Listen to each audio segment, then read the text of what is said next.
Hello and good evening and welcome to News First Primetime News live on TV1. I'm Shahin Jurong Party. And I'm Mina Bongzo. Here's a look at the headlines tonight. US Secretary of State Mike Pompeo's visit to Sri Lanka cancelled. 5 killed and 12 injured in an accident in Valikanda. More than 440,000 people affected by the dry weather. Foreign countries' intervention in parliamentary affairs.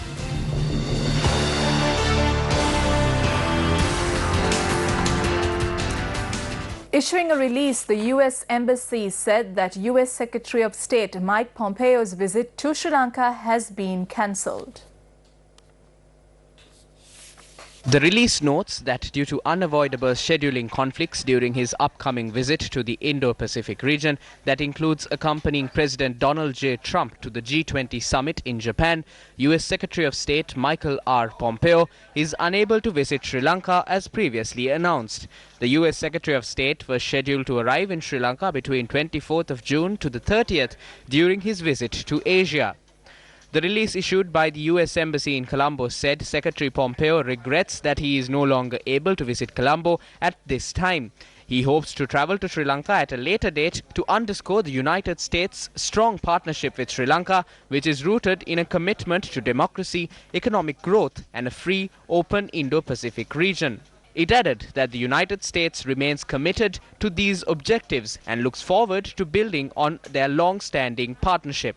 Meanwhile, Acting Defense Secretary of the United States, Patrick Shanahan, has decided not to go forward with his confirmation. US President Donald Trump said that although the acting US Secretary had performed his duties well, he had made this decision. Mark Esper, the current US Army Secretary, would lead the Defense Department on an acting basis in place of Patrick Shanahan. Secretary of State Mike Pompeo has blocked the inclusion of Saudi Arabia on a U.S. list of countries that recruit child soldiers, dismissing his experts' findings that a Saudi-led coalition has been using underage fighters in Yemen's civil war, according to 4 people familiar with the matter. The decision, which drew immediate criticism from human rights activists and a top Democratic lawmaker, could prompt new accusations that U.S. President Donald Trump's administration is prioritizing security and economic interests in relations with oil-rich Saudi Arabia, a major U.S. ally and arms customer.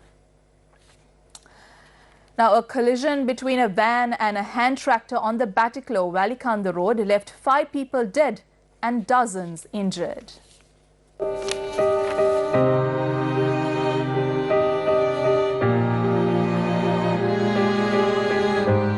These residents of Bo'atta Valikanda are preparing to receive the bodies of their relatives whose lives were claimed in an accident on their way back after witnessing the annual Poson Perahara at the Dibulagala Aranya Senasanaya. When we reached the area by this afternoon, their remains were placed at the Polonnaruwa General Hospital for further investigations. The victims who lost their lives in this morning's accident are all relatives. 32-year-old E.A. Pushpakumara and his 30-year-old wife R.G.A. Sanjeevani were among those who lost their lives. Sanjeevani's elder sister, 32-year-old R.G.A. Sakuntala, and her aunt, W.A. Sepalika, were also among the victims. The 5th victim, B.M. Anoma Kumari, a resident of Madirigiriya, is also a relative of the other deceased individuals. 12 people injured in the accident are still being treated at the Polonnaruwa General Hospital. Everyone fell asleep. I did not sleep. My friend slept on my lap. I can't remember anything. I can only remember me and my friend being thrown away. After that, everyone were lying on the ground. We shouted, then a van came. The people in the van took the injured to the hospital. The tractor travelling along the Valikanda Batticaloa road had collided with a van travelling from behind in Kolakanavadia. Everyone who either lost their lives or were injured in the accident were travelling in the tractor. The van involved in the accident was travelling from Katunayaka to Batticaloa. The van driver had sustained minor injuries. According to our correspondent, the van involved in the accident had travelled another 100 meters from the site of the crash and had veered off the road and hit a shop nearby. We came here after we heard the noise of the accident. When we came, the vehicle had hit the tractor and came in here. One person was on the ground over there. Another 2 women were fallen here. When the accident happened, the people at the checkpoint there came and put the injured in 3 vehicles and sent them. Police suspect reckless driving on the part of the van driver was the cause of the accident. The driver was remanded until the 1st of July after he was produced before the Polonnaruwa Magistrates Court.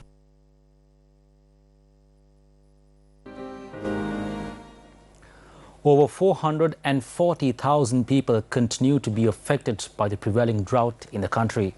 The northern and eastern provinces are the hardest hit by the arid weather.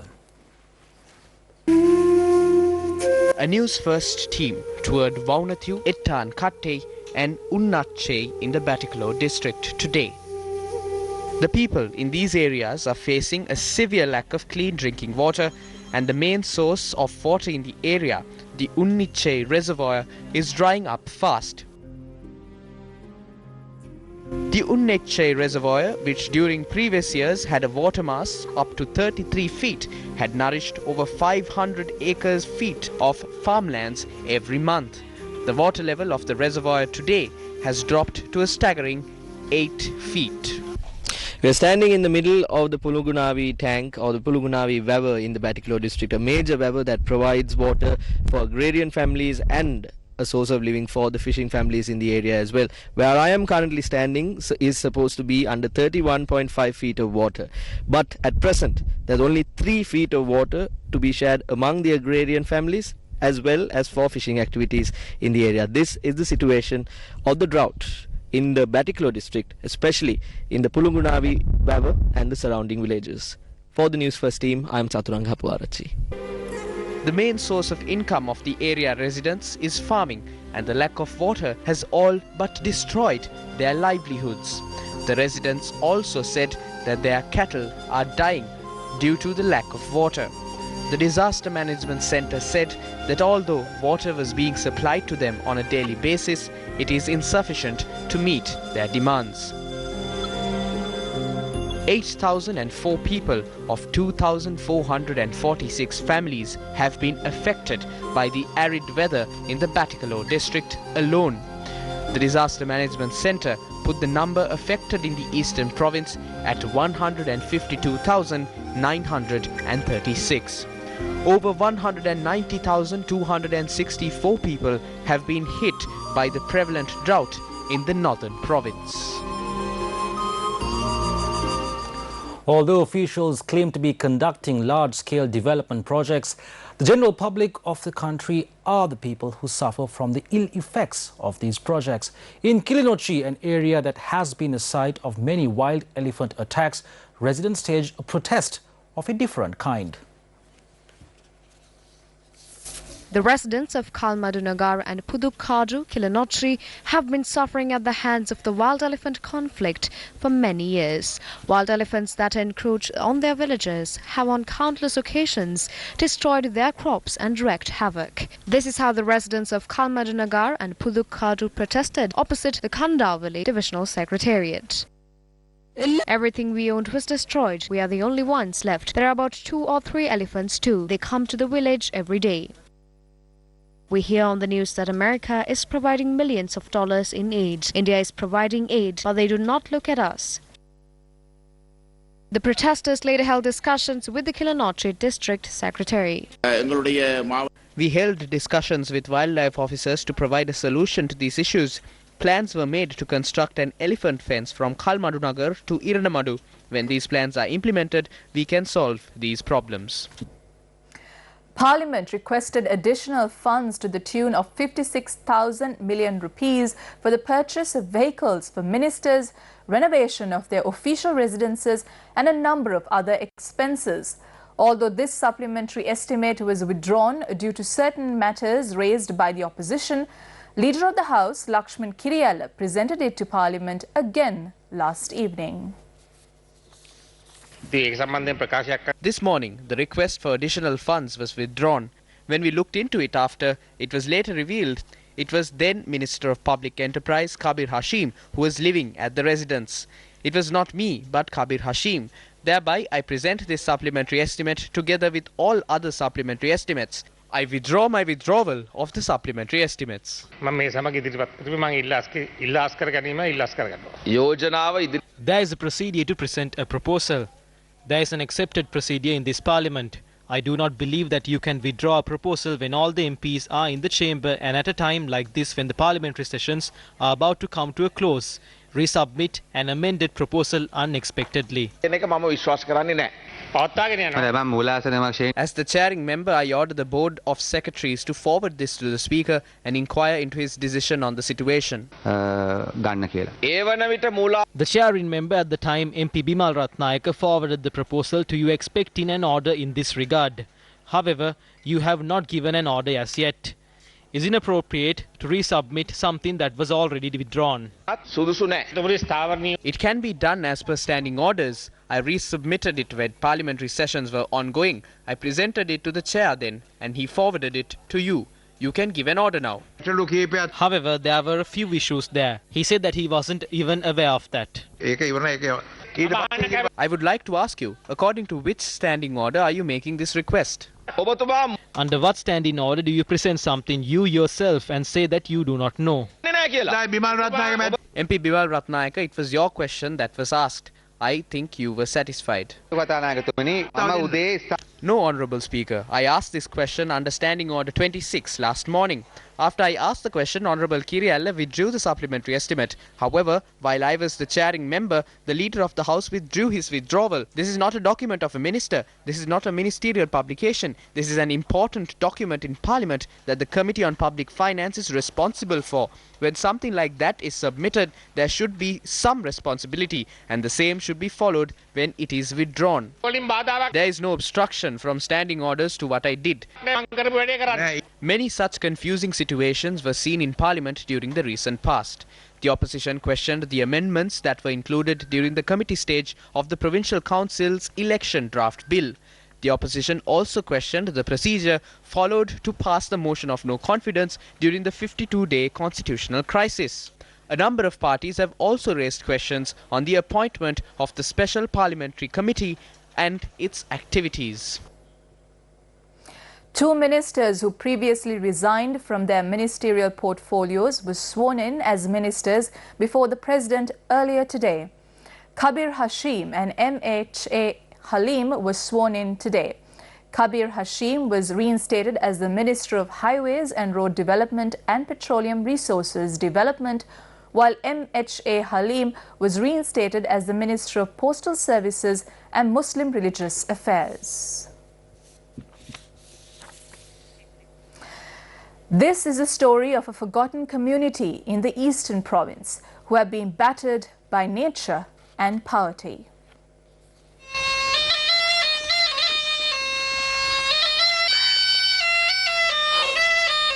Soothsaying, snake charming and monkey performances are the main livelihoods of the people in Srivallipuram in Tirukkovil, Ampara. They travel around the country, around the island, but now they are facing difficulties due to the security restrictions put off in the country due to the April 21st attacks. So this is their fate.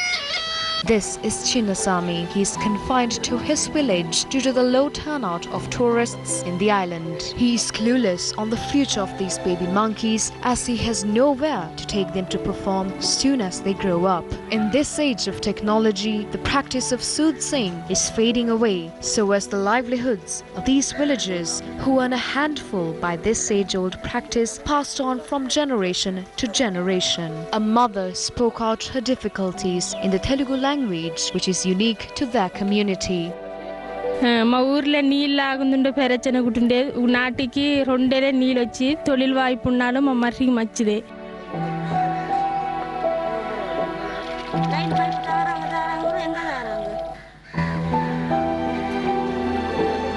Pipe லைனுக்கு ஆகல இல்ல தண்ணி புள்ளங்களுக்கு வயித்துல போகுது வாந்தி எடுக்கறாங்க எந்த தண்ணி சொல்லுவோம் நாங்க என்னதான் தாரம் தாரம் பண்றங்க நீ ஒன்றும் தெரியல Joseph Raja's family in Srivallipuram is one out of the 25 families who live in these single-room houses.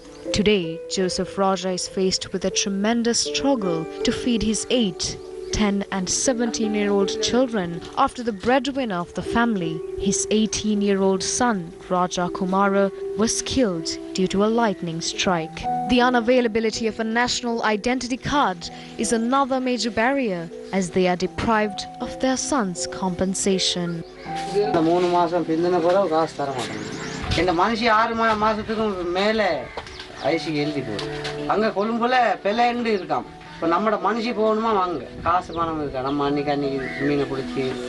A childhood fire accident made Joseph Raja's body incapable to perform many day-to-day activities and was forced to engage in fishing. But under all these circumstances, Joseph Raja has paid off 40,000 out of the 120,000 rupees that was spent for building the house. The eldest daughter, 17-year-old Raja Madhushani, put a full stop to her schooling in the 5th grade due to poverty. Madhushani is now both a sister and a mother for her siblings, as their mother is left helpless and goes begging in nearby towns in search of money, while her father is a fisherman by day to find ends meet.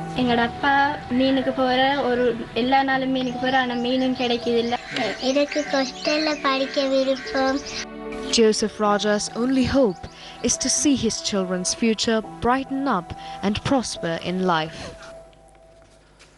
The current controversy surrounding the appointment of former Foreign Secretary Prasad Kariyavasam as an advisor to Parliament has revealed the extent to which the independence and integrity of Sri Lanka's Parliament has been compromised by the involvement of foreign powers who clearly have their own agendas to pursue.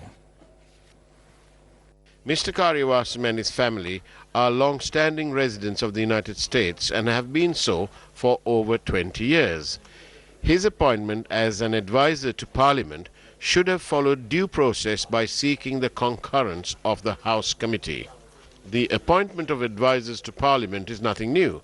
However, the payment for those advisors by an agency owned by a foreign power, in this instance the United States, is deemed to be ultra vires action, essentially on the part of the Speaker Karuja Surya, who appears to have ignored the House Committee and has not informed the House that the payment to Mr. Kariyavasam is from the US government-owned agency DAI.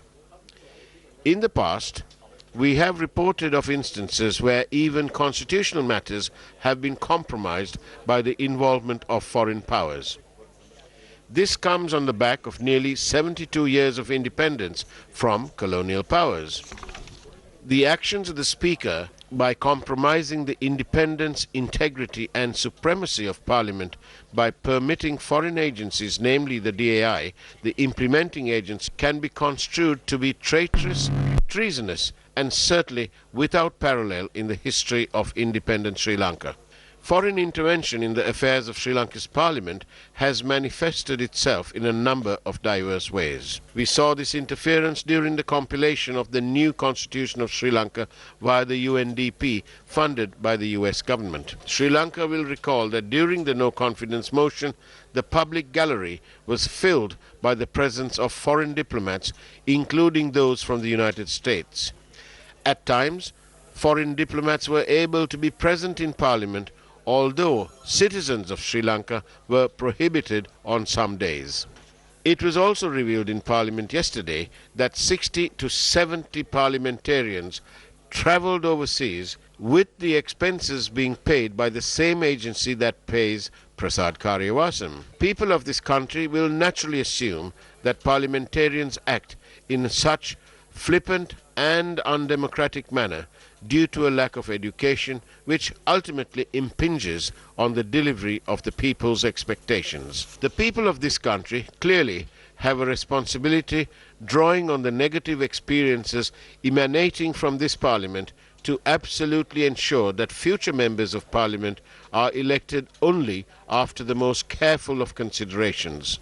The people must not be swayed by fake promises made by politicians who do not deliver upon the people's wishes. In 2014, a piece of legislation which restricted the ownership of land by foreigners. However, in 2019, this government relaxed those rules. Newsfirst has continuously reported that under the guise of land reform, the American program titled MCC, or Millennium Challenge Corporation, has attempted to acquire lands in Sri Lanka. When will our government take action to prevent interference by foreign powers in the legislative process, where quite often financial means are used? At times, that control is achieved by offering legislators various privileges. Well, we questioned the Speaker regarding this following an event held in Colombo this evening.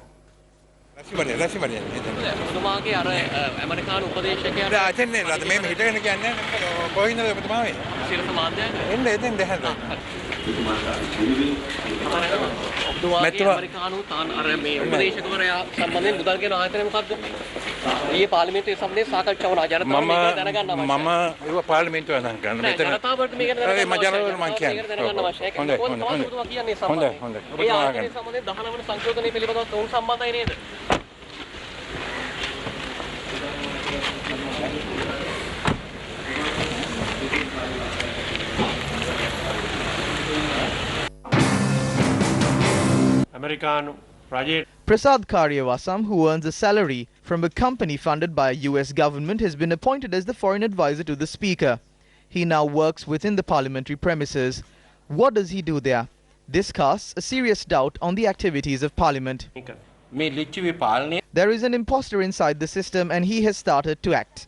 Many people have joined this over the years. We need to start inquiring into Karu Jayasuriya. If we talk about it in Parliament, it will be like prostitutes discussing about their virginity. We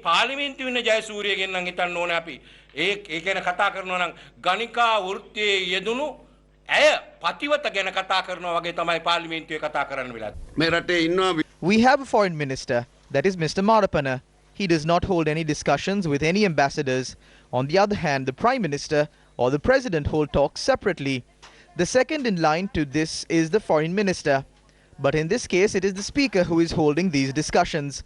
This Parliament has brought the country down to such a hilarious state now. We exposed that the Speaker was an agent of the West during the October Revolution. Though he is clad in a patriot's robe, our allegations were confirmed after he himself said in Parliament yesterday that he is an American agent. Back then they said the American agent was Yankee Dickey or J.R. Jayawardena. Now according to reports, the present Yankee Dickey is Karu Jayasuriya.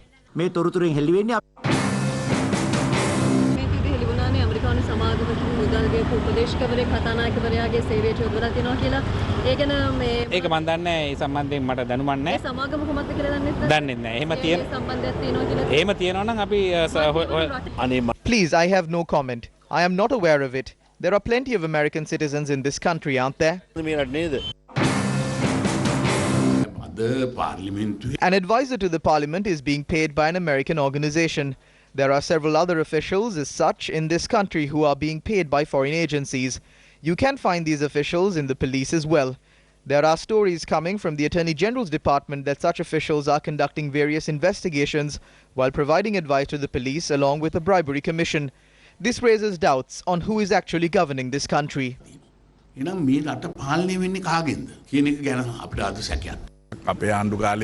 They tried to come in during our government as well. During that time, President Mahinda Rajapaksa stood against it. So did the government, and it never happened.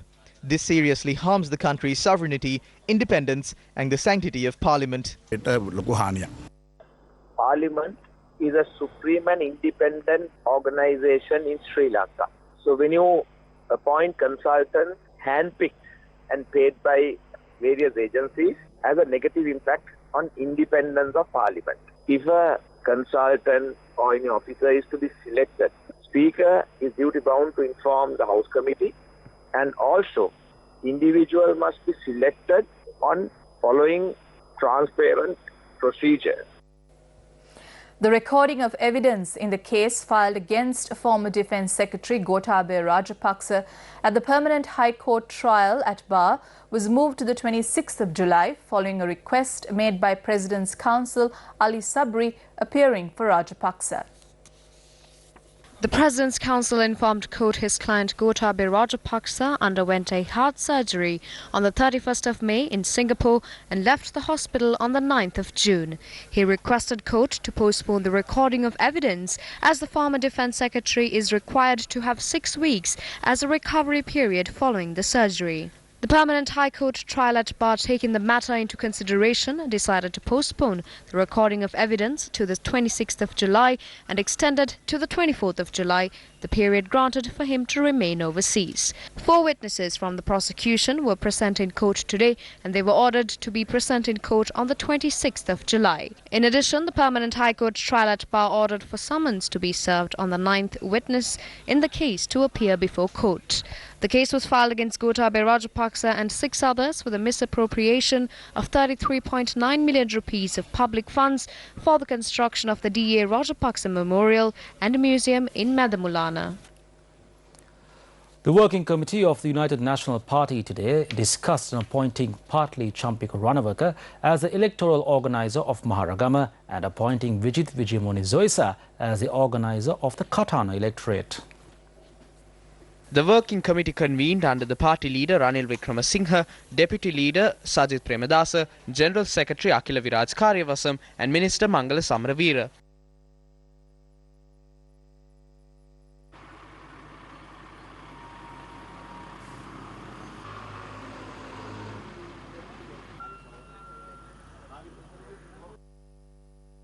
Non-cabinet minister of economic reforms and public distribution Harsha De Silva left the Sirikota party headquarters before the meeting had concluded. Minister Champika Ranawaka has provided a great service. Discussions were held on awarding the Maharagama electorate to him. Various views were expressed. The opinion of a majority present was that we must not forget the people who helped us during those troubled times and did not cross over to the other side. So they should be given some value. A decision was reached to hand over the Katana electorate to Vijit Vijayamuni D'Souza. Discussions were also held regarding Lucky Jayawardena. We were of the opinion that there are people who should be appreciated. අපේක්ෂක ධූරය පිළිබඳ මොකුත් නැද්ද අදත් මොකුත් නැද්ද සාකච්ඡාවක් අපේක්ෂක ධූරය ගැන කිසි දෙයක් කතා වුණේ නැහැ. ඇයි ඒක ගැන කතා නොකරන්නේ ඇයි? තාම ඇවිල්ලා නැහැනේ නිවේදනය කළා නැහැනේ ජනාධිපතිවරණේ. කවුද ඉන්නේ? අපෝ ඕන තරම් ඉන්නවා. There are enough of candidates. We do not have patients. We do not have people who are hospitalized. All of our people are here. We do not have heart patients or patients who underwent bypass surgeries. So we have highly talented candidates to field at the right time. Dayagamage said that he will contest if no one else is contesting. MP Lakshman Kiriyalla is there. We have Ranil Wickramasinghe, Naveen Disanayaka, Sajith Premadasa. We have many candidates. We will establish a united national front. We will win the next presidential election through this front. We do not need a candidate right now. We can decide who the candidate is at the right time. We have a lot of time.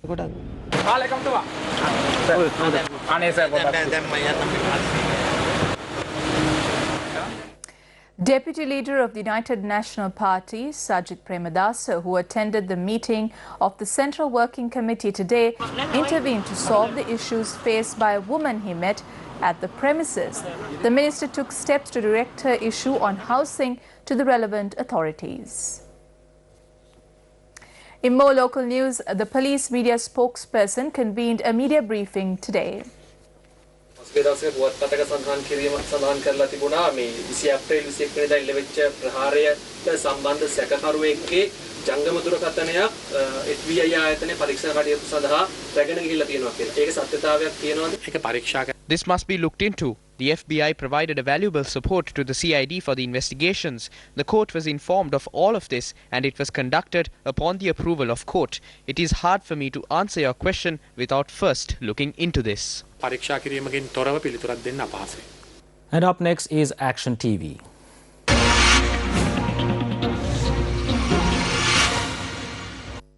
The revelation made by Action TV last Saturday on 2 housing projects for medium-income families launched by the Urban Development Authority and funded by the Sri Lankan government being stopped short was further confirmed by this letter sent to us by the Urban Development Authority. This letter, sent by the Director General of the authority, states that the revelations made by Action TV were false and baseless. But as we pointed out yesterday, the letter does not include any reasons that would suggest that the report aired by Action TV was false and baseless. Thereby we stress that the responsibility of this project coming to a standstill should be shouldered by the Urban Development Authority, because it was the Urban Development Authority that awarded the two controversial projects to an unsuitable and unqualified Chinese company in complete contravention of national procurement guidelines, against a backdrop where there are provisions in the agreement to recover the losses suffered by the government thus far.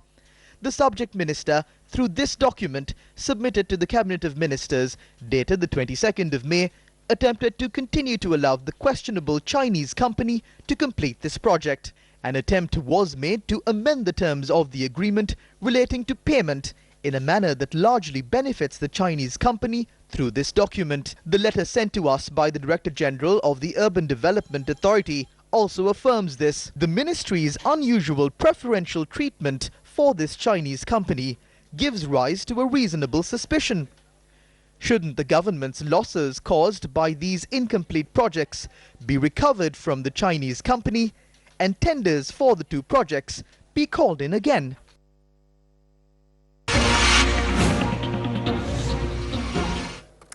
Now, steps have not been taken to provide estate workers with a 50 rupee additional allowance that they were promised. The workers alleged that the allowance had not been included in their salary.